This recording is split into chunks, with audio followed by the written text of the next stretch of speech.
The Bengali টিউশনে তোমাদের সকলকে স্বাগত। আমি শুভময়।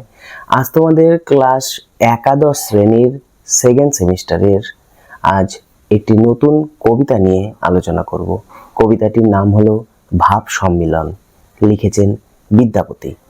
চলো তাহলে এই ভাব সম্মিলন কবিতার আমরা বিষয়বস্তু নিয়ে আলোচনা করি। তো বিষয়বস্তু নিয়ে আলোচনা করার আগে আমাদের একটু কবি সম্বন্ধে ধারণা রাখতেই হবে। তো তারপর আমরা একটু বৈষ্ণব পদাবলীর যে কয়েকটি ভাগ রয়েছে সেই ভাগগুলি নিয়ে, যেমন মনে করো পূর্বরাগ, অভিসার ইত্যাদি ইত্যাদি আসবে সব। তো সেই ভাবগুলি নিয়ে একটু আলোচনা করব, আর তারপর আমরা প্রত্যেকটি কবিতার লাইন ধরে ধরে আলোচনা শুরু করব। চলো তাহলে শুরু করা যাক। প্রথমে তাহলে কবি পরিচিতি। আনুমানিক 1370 সালের কাছাকাছি বিদ্যাপতি বিহারের দারভাঙ্গা জেলার মধুবনী পরগনার অন্তর্গত বিশফি গ্রামে এক ব্রাহ্মণ পরিবারে তিনি জন্মগ্রহণ করেছিলেন। ছোটবেলা থেকেই বিদ্যাপতি মিথিলার কামেশ্বর রাজবংশের কাছাকাছি আসতে পেরেছিলেন। মানে কামেশ্বর রাজবংশের তিনি খুব কাছের মানুষ ছিলেন। রাজা শিব সিংহ, মনে রাখবে রাজা শিব সিংহ, তাকে যে বিশফি গ্রাম, সেই বিশফি গ্রাম দান করেছিলেন। তার লেখা অনেকগুলি রচনা আছে। সেই রচনাগুলির মধ্যে উল্লেখযোগ্য হলো কীর্তিলতা, কীর্তি পতাকা, পুরুষ পরীক্ষা, গঙ্গা বাক্যবলী, দান বাক্যবলী ইত্যাদি উল্লেখযোগ্য। মানে এই যে এতগুলি নাম বললাম, এই সবগুলি তার উল্লেখযোগ্য কাব্যগ্রন্থ বলতে পারো। বিদ্যাপতির মোট পদাবলীর সংখ্যা ছিল প্রায় 900টি, মনে রাখবে প্রায় 900টি। এছাড়াও তিনি ছিলেন মিথিলার কবি। এছাড়াও তিনি ব্রজবুলি ভাষায় নতুন নতুন পদ সৃষ্টি করেছিলেন। এই বিদ্যাপতি প্রথম রাধা ও কৃষ্ণের মধ্যে যে ভাব সম্মিলনের পদ, সেই ভাব সম্মিলনের পদ তিনি প্রথম তৈরি করেছিলেন বা উদ্ভব করেছিলেন। এছাড়াও আরেকটি কাজ তিনি করেছিলেন, রাধার যে প্রেম কথা রয়েছে, মানে রাধা কৃষ্ণের যে প্রেম রয়েছে, সেই প্রেমকে তিনি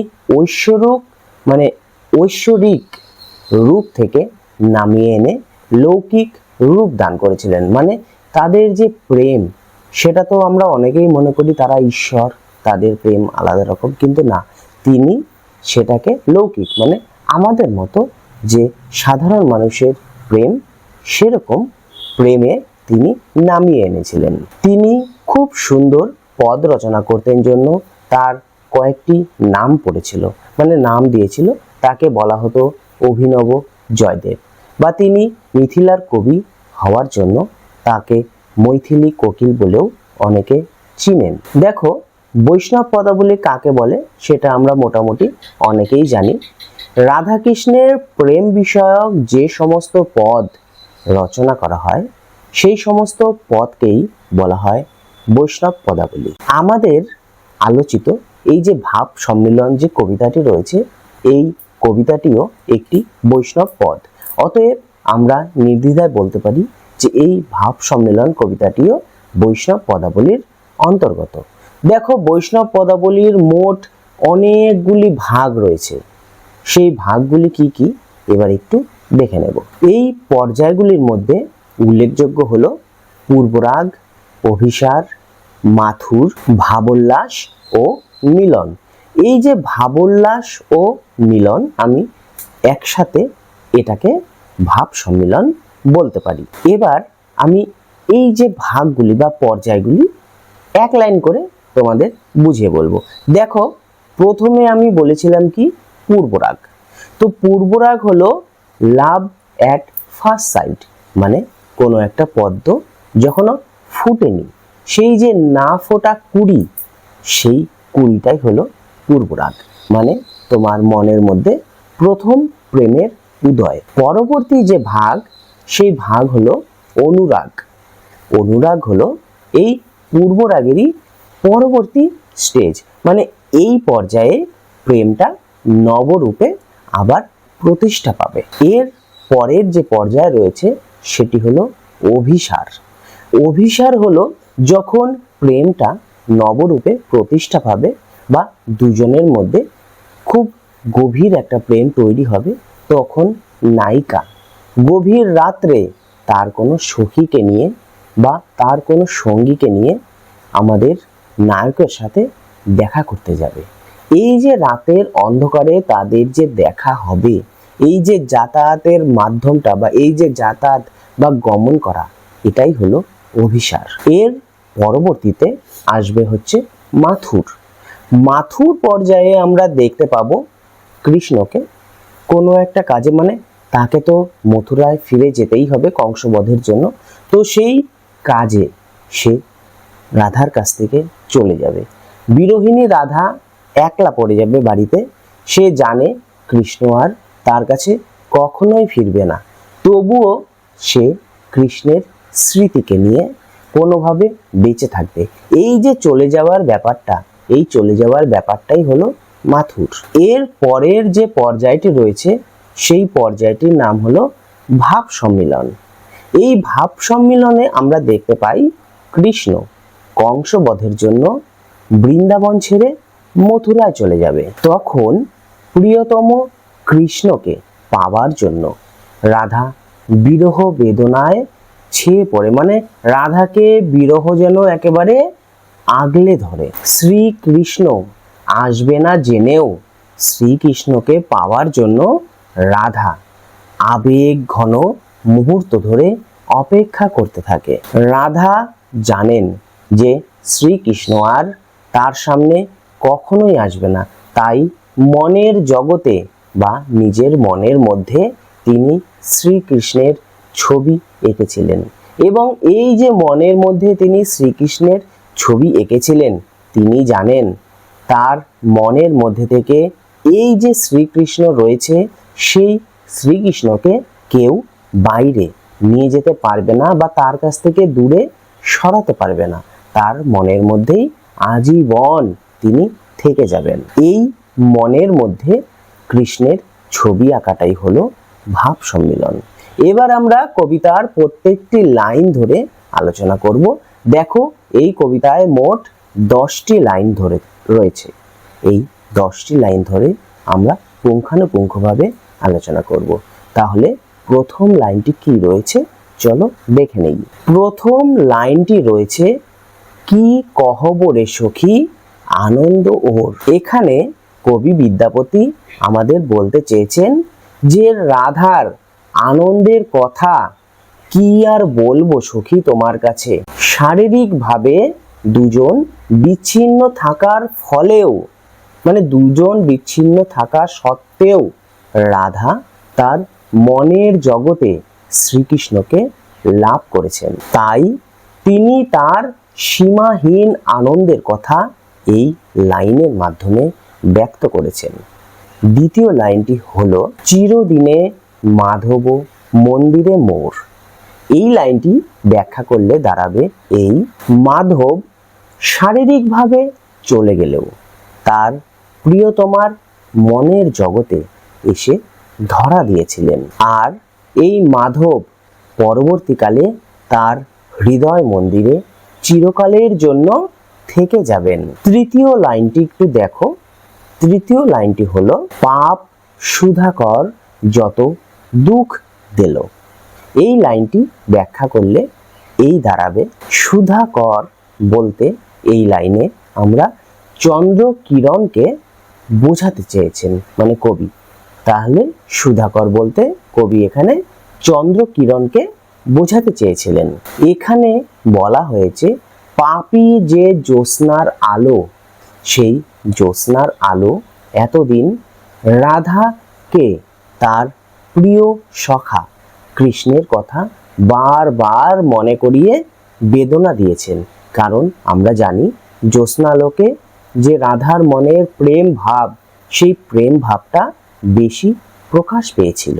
এই জ্যোৎস্নার আলোকে কৃষ্ণের কথা মনে করে রাধা কতদিন বেদনায় রাত কাটিয়েছেন, সে কথাই কবি এই লাইনটির মাধ্যমে ব্যক্ত করেছেন।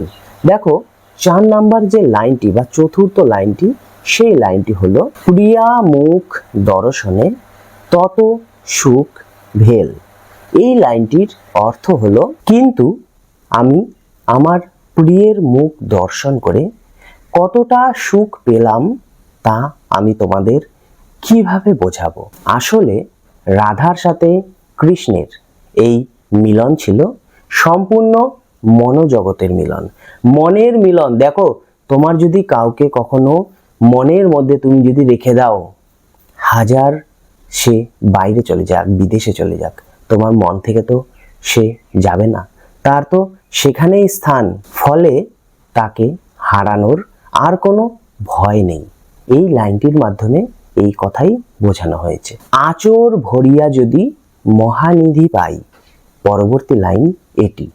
এর অর্থ হলো, আসলে শ্রীকৃষ্ণই ছিল এক মহামূল্যবান রত্ন, মানে তিনি নিজেই রত্ন।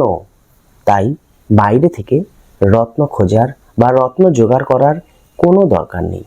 রাধা বলেছেন, যদি আমি শ্রীকৃষ্ণের মতো রত্নকে আঁচল ভরে পেতাম, তাহলে আমার জীবন ধন্য হয়ে যেত। শ্রীকৃষ্ণের কাছে অন্য কোনো রত্ন সম্পূর্ণ মূল্যহীন, মানে এটা রাধার মনে হয়েছে। আর এই লাইনটির মাধ্যমে এই কথাটি ব্যক্ত করা হয়েছে। তব হাম প্রিয়া দূর দেশে না পাঠাই, পরবর্তী লাইন এটি। এই লাইনটির মাধ্যমে বক্তব্য বিষয় যেটি হলো, এখানে শ্রী রাধিকা বলতে চেয়েছেন, বিশ্বের মধ্যে সবচেয়ে মূল্যবান রত্ন হলেন শ্রীকৃষ্ণ। তাই তিনি কখনো তার কাছ থেকে মূল্যবান রত্নকে হারাতে চান না, অর্থাৎ তিনি শ্রীকৃষ্ণকে কখনোই দূর দেশে পাঠাতে চান না। কারণ রাধা জানে শ্রীকৃষ্ণ তার একমাত্র সম্পদ।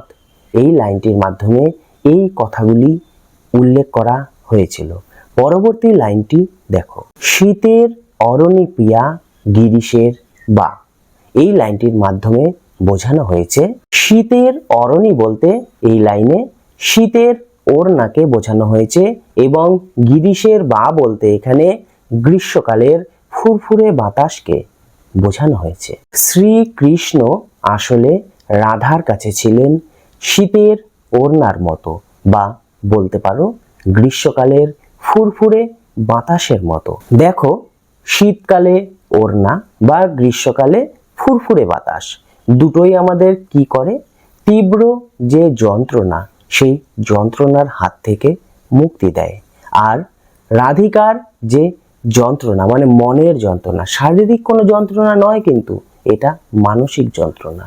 এই মানসিক যন্ত্রণা থেকে এই শীতের ওড়না বা গ্রীষ্মের বাতাসের মতো শ্রীকৃষ্ণ তাকে রক্ষা করেছেন।